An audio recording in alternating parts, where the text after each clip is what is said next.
कृषीमध्ये महाविकास आघाडी मधले पक्ष आणि आमच्या बरोबर इतरही आमच्या विचारसरणीशी जुळणारे अनेक पक्ष आणि संघटना या सगळ्यांची मिळून आमची एक मीटिंग झाली आणि बार्शीचं वातावरण हे या निवडणुकीत पक्षापेक्षा इथल्या 5 वर्ष सत्ताधारी असणाऱ्या नगरपालिकेतील कारभाऱ्यांच्या विरोधात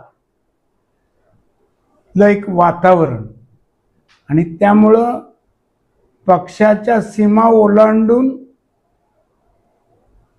अनेक लोक या निवडणुकीत आमच्या बरोबर आलेले आहेत।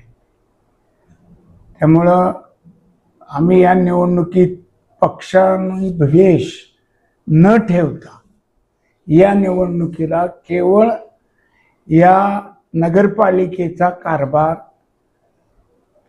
फार पूर्वी जसा चांगला चालत होता त्या पद्धतीनं करण्यासाठी अनेक चांगले नेते मंडळी, कार्यकर्ते मंडळी ज्यांचे एकत्र विचार जुळतात असे सगळे एका ठिकाणी आलेले आहेत। लोकांचे मुद्दे तक्रारीचे एक तर सगळ्यात महत्त्वाचा म्हणजे विस्कळीत पाणी पुरवठा।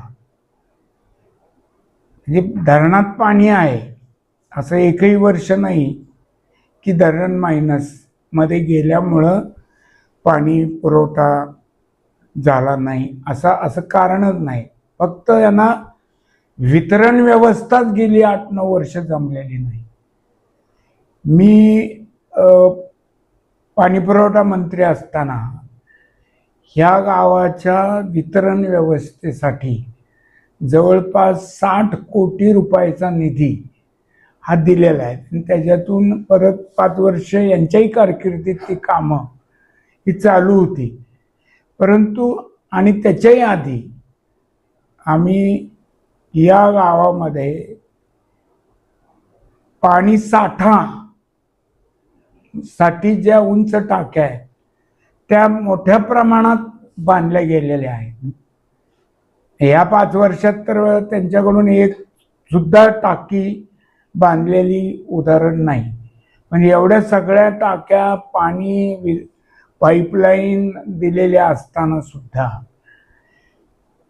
वितरण व्यवस्था काही जमलेल्या नाही आणि जास्तीत जास्त 15 दिवस आणि कमीत कमी 5 दिवस अशा फरकानं दिवसांच्या पाणी पुरवठा होत आहे।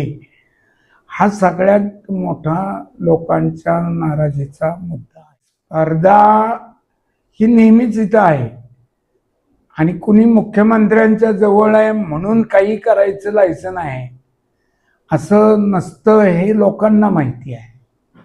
त्यामुळं शेवटी जनता या सगळ्याचा हिशोब करणार आहे।